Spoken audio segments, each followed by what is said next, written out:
जुगाड़ू बहुओं की दिवाली तैयारी। मीनाक्षी सुबह सुबह अपने घर में फूलों की लड़ियां लगा रही थी और गाना भी गा रही थी। तभी वहां पर उसकी जेठानी सेजल आ जाती है और कहती है, क्या बात है मीनाक्षी, तुम बहुत ज्यादा खुश नजर आ रही हो, कोई बात है क्या? खुश तो होंगी ना दीदी, आज हमारे पतियों की तनख्वाह मिलने वाली है और ठीक 1 हफ्ते बाद दिवाली है। कम से कम इस बार हमारे पास पैसा होगा तो हम दिवाली अच्छे से मना पाएंगे। इस बार दिवाली बहुत अच्छे समय पर आई है। हाँ ये बात तो है, हम इस बार की दिवाली धूमधाम से मनाएंगे। अपनी पसंद की साड़ियाँ खरीदेंगे, अच्छे अच्छे पकवान बनाएंगे और बच्चों को भी नए कपड़े दिलवा देंगे। मीनाक्षी और सेजल आपस में बातें कर रही थी कि तभी वहाँ पर उनकी सास कमला आई और कहने लगी, हाँ बाबा, और इस बार तो मैं भी दिवाली पर लक्ष्मी गणेश की बड़ी वाली प्रतिमा लाऊंगी और उसे पूरे साल भर हम अपने घर में सजा कर रखेंगे, जिससे घर की शोभा भी बढ़ेगी और सुख समृद्धि भी आएगी। ऐसे ही कमला अपनी दोनों बहू मीनाक्षी और सेजल के साथ खुशी खुशी रहा करती थी।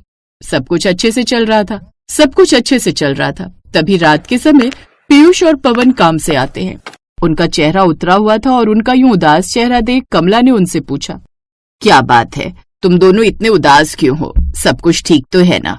तुम दोनों ने अपना मुंह क्यों लटकाया है? माँ, दरअसल हमारे बॉस दिवाली पर विदेश छुट्टियों पर चले गए और वो हमारी सैलरी चेक पर साइन भी नहीं करके गए। अब मुझे समझ में नहीं आ रहा है कि हम दिवाली की तैयारी के लिए आपको पैसे कैसे दें। दिवाली पर तो खर्चा होता है, रिश्तेदार आते हैं, मिठाइयाँ चाहिए होती हैं, घर में पकवान बनते हैं, सबके लिए नए कपड़े भी खरीदने थे, लेकिन कुछ भी नहीं हो पाएगा। जब सेजल और मीनाक्षी ये बात सुनती हैं तो वो भी बहुत ज्यादा परेशान हो जाती हैं और कहती है, इस बार दिवाली पर तो ननद जी भी जमाई जी के साथ आ रही थी, अब हम सब कुछ कैसे कर पाएंगे? हे भगवान, सोचा था कि इस बार की दिवाली सबसे ज्यादा अच्छी होगी, लेकिन हमें नहीं पता था कि इस तरह की परेशानी सामने आ जाएगी। अब ये नई आफत आकर गले पड़ जाएगी, क्या करें? सब लोगों को इतना उदास देखकर मीनाक्षी ने कहा, आप लोगों को इतना उदास होने की जरूरत नहीं है, मैं कोई ना कोई रास्ता निकाल लूंगी। माँ जी आप परेशान मत होइए, आपकी हम दोनों जुगाड़ू बहुएं हैं ना, हम सब कुछ संभाल लेंगे। हाँ माँ जी, जब तक हम हैं तब तक आपको किसी भी बात से परेशान होने की जरूरत नहीं है। अब दिवाली को 2 दिन रह गए थे। सेजल और मीनाक्षी को भी समझ नहीं आ रहा था कि वो क्या करे। तभी मीनाक्षी ने कहा, दीदी आपको तो पता है कि मुझे फूल पौधों का कितना ज्यादा शौक है और मैं रोज हमारे घर की चौखट पर फूल लगाती हूँ। बाहर आंगन में भी बहुत सारे फूल हैं। हम फूलों की रंगोली बना लेंगे और फूलों की माला बनाकर पूरे घर में सजा देंगे। इससे लड़ियों के पैसे भी बच जाएंगे। और मैंने आटे के ड्रम में कुछ पैसे संभाल कर रखे हुए थे, चल देखते वो कितने हैं। क्या उससे हम दिवाली के लिए कुछ इंतजाम कर पाएंगे? अब मीनाक्षी और सेजल रसोई में जाते हैं और आटे के ड्रम से पैसे का डब्बा निकालते हैं तो उसके अंदर पूरे 2000 रुपए थे।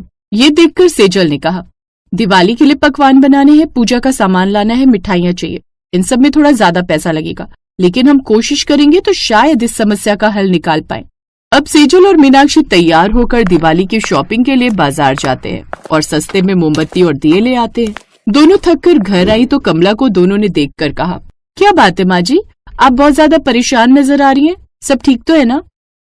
मेरी बेटी शादी के बाद पहली बार दिवाली पर अपने पति के साथ आ रही है, पर मुझे समझ नहीं आ रहा कि हम क्या करेंगे। मेरे दोनों ही बेटों की तनख्वाह नहीं आई है और अब तो मेरी पेंशन का टाइम भी नहीं है। माँ जी आप बिल्कुल भी फिक्र मत करिए, हम कोई ना कोई रास्ता निकाल ही लेंगे। देखिए हमने सोचा है कि फूलों से घर को सजा देंगे और रंगोलियां बना लेंगे और बाकी का इंतजाम भी हम कर ही रहे हैं। जिसके बाद अब सेजल और मीनाक्षी रसोई में जाते हैं जहाँ वो देखते हैं कि किचन में राशन का थोड़ा बहुत सामान रखा हुआ था और उसे देख मीनाक्षी सेजल से कहती है, अगर हम आटे के गुलगुले बना दे तो मीठे में ये पकवान हो जाएगा और ये सबको पसंद भी आएगा, और हम पुलाव बना लेंगे, वो हल्का भी रहता है, और अगर हमारे पास दिए कम पड़ गए तो हम आटे के दिए भी तो जला सकते हैं। वैसे भी माँ जी जो राशन की दुकान से राशन लेकर आती है वो बहुत पड़ा हुआ है। दोनों ही अब ये बात सुनकर बहुत खुश हो जाते हैं क्योंकि उन दोनों जुगाड़ू बहुओं ने दिवाली के लिए बहुत सारे जुगाड़ जो सोच लिए थे।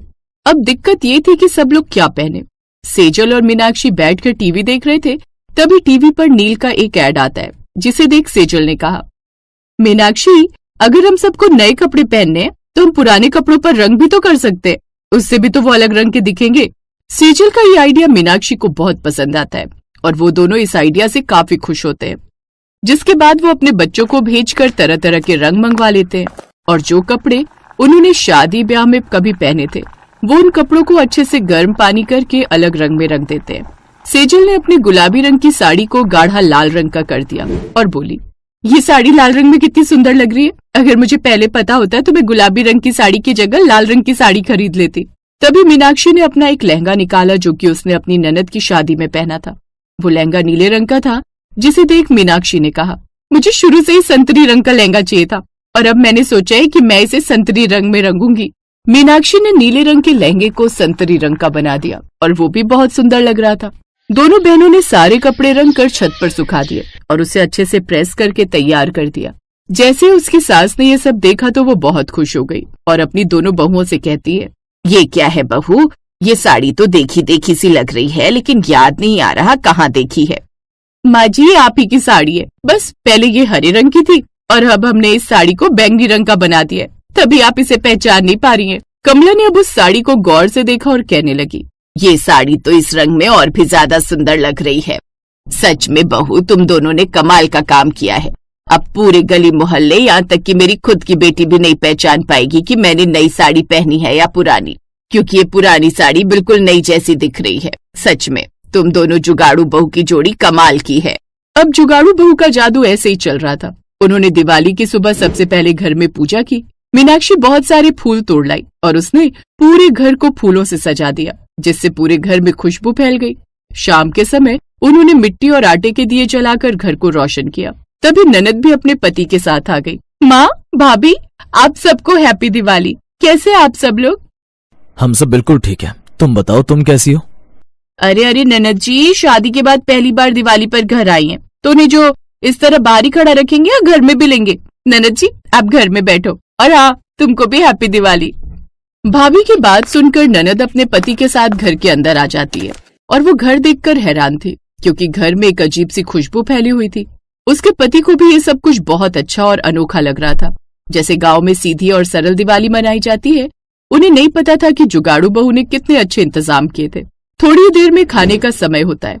कमला ने जैसे ही पकवान खाए तो कहा, सेजल बहू, ये आटे के गुलगुले तो बहुत अच्छे लग रहे हैं, ज्यादा मीठे भी नहीं हैं और इन्हें खाने से ज्यादा नुकसान भी नहीं।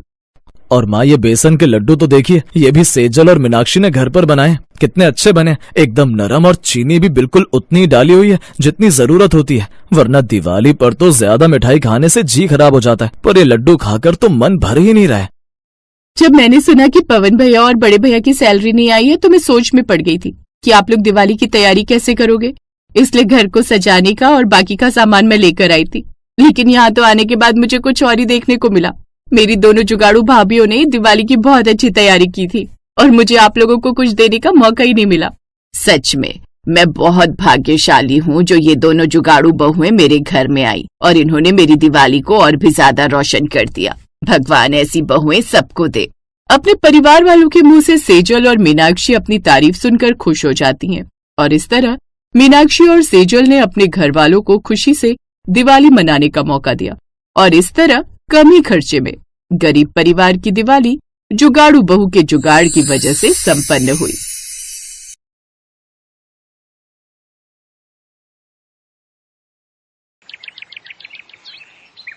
दिवाली का समय पास आने वाला था और सभी मोहल्ले वाले अपने अपने घरों की सजावट कर रहे थे।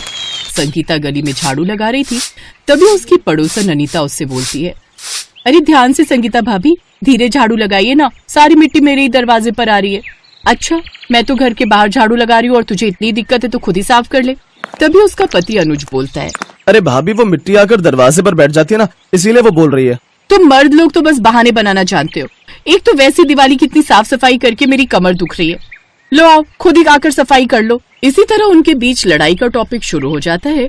तो वहीं दूसरी तरफ रंजना का घर था। वो अपने दरवाजे के सामने झालर टांग रही होती है, जबकि मदन साइकिल पर आ रहा होता है। वो झालर मदन के मुंह पर लगती है। ओफो, जरा देखकर, तुम्हारी झालर से मैं भी गिर जाता तो मुझे चोट लग जाती। अच्छे से जानती हूँ आपको, आप हमसे चिढ़ते हैं क्योंकि हमारे घर की सजावट आपके घर की सजावट से ज्यादा सुंदर दिख रही है ना। वहीं थोड़ी आगे इसी तरह दो और औरतें आपस में झगड़ रही थी। तुम हर बार ऐसे ही करती हो रुचि, कोई भी घर आता है तो धुलाई के नाम पर हमारे घर के आगे कीचड़ कर देती हो। लो भाई, अगर सफाई नहीं करूँ तो कहोगी कि गंदगी है और सफाई करूँ तो कहती हो कि कीचड़ कर दिया। पता नहीं तुम्हें क्या प्रॉब्लम है मुझसे। इसी तरह पूरे गली मोहल्ले में सब अपने अपने घरों की साफ सफाई और सजावट के चक्कर में एक दूसरे से लड़ रहे थे। तो वहीं गली के बच्चे आपस में एक कोने में पटाखों की चर्चा कर रहे थे। मेरे पापा तो इस बार मेरे लिए रॉकेट लाएंगे। अरे रॉकेट क्या, मेरे पास तो 500 रुपए वाले बम है। इस बार तो हम अच्छे से धमाके करेंगे। मैं तो खूब सारे अनार और बम पटाखे जलाऊंगी। तो वहीं कुछ बच्चों ने तो अभी से ही पटाखे जलाना शुरू कर दिया था, जिससे अड़ोसी पड़ोसी परेशान हो रहे थे। ओफो अनुज भैया, ये बताओ आपको परेशानी क्या है? आप बात बात पर क्यों मुझे ही ताने सुनाते रहते हो? पहले तो मेरे को ही ताने सुनाते हो और अब मेरे बच्चों के भी पीछे पड़ गए। देखो तो क्या किया बच्चों ने, यहाँ पर पटाखे जलाकर गंदगी कर दी है, जिससे हमारे घरों के सामने कितने पटाखों का कूड़ा हो गया और कुछ तो घर के अंदर भी चला गया। उफ, मेरा ही बच्चा कमीना है जो मेरी बिल्कुल नहीं सुनता। चलो बंदर। इस तरह लड़ते झगड़ते दिवाली का दिन भी आ जाता है और इस दिन मोहल्ले में गुस्से की जगह मिठास की बोली सुनाई देती है। ये लो अनीता भाभी, आपके लिए मैं ये खास रसगुल्ले लेकर आई हूँ, आपको पसंद है ना? अरे संगीता, इतनी सारी मिठाई! मुझे तो लगा था सुबह के झगड़े की वजह से तुम गुस्सा हो, लेकिन तुम्हारे चेहरे से और मुंह से तो इस वक्त मिठास ही निकल रही है। अरे भाभी, आपको तो पता है आस पड़ोस में तो ये सब चलता ही रहता है, लेकिन तीज त्योहार पर तो प्यार और प्रेम से ही रहना चाहिए। उधर रंजना भी मदन के लिए मिठाई लेकर जाती है। लो भाई जी, आप और भाभी मिलकर खाइएगा, आपके लिए आपकी पसंद की बर्फी लाई हूँ। शुक्रिया भाभी। वैसे वो सुबह वाले झगड़े को मन पर मत लेना, वो तो बस ऐसे ही। अरे नहीं नहीं, ये सब तो चलता ही रहता है, लेकिन आप भी तो सबसे पहले मेरे लिए मिठाई लेकर आते हैं, सब लड़ाई झगड़े भूलकर। और वैसे भी आज तो त्योहार का दिन है, इसलिए आज तो मैं बिल्कुल नहीं झगड़ना चाहती हूँ। वैसे भी आप मेरे सबसे फेवरेट पड़ोसी हो। इसी तरह रेनू भी महेश को मिठाई देने जाती है। ऐसे रुचि और सुनीता भी एक दूसरे के घर मिठाई देती हैं। त्योहार से पहले जहाँ सभी लोग आपस में लड़ रहे थे, वो सभी त्योहार पर एक दूसरे के साथ खूब प्यार से पेश आते हैं। फिर त्योहार खत्म होते ही अगले दिन फिर से उनमें सफाई को लेकर लड़ाई झगड़ा खत्म हो जाता है। लो संगीता भाभी, त्योहार खत्म हुआ नहीं कि फिर से तुमने कूड़ा मेरे घर के सामने करना शुरू कर दिया। रोज की तरह तुम्हारे ये ड्रामे फिर से शुरू हो गए। देख, मैं जानबूझकर तेरे उधर नहीं कर रही हूँ, ये तेरे उधर का कूड़ा है, तू खुद साफ कर ले। वैसे भी रात भर तेरे बच्चों ने खूब हुड़दंग मचाए है। हाँ हाँ, जैसे तुम्हारे बच्चे तो घर के अंदर घुसे हुए थे ना, वो भी उनके साथ बाहर ही थे। इसी तरह ये खट्टी मीठी नोकझोंक फिर उस नटखट मोहल्ले में शुरू हो जाती है।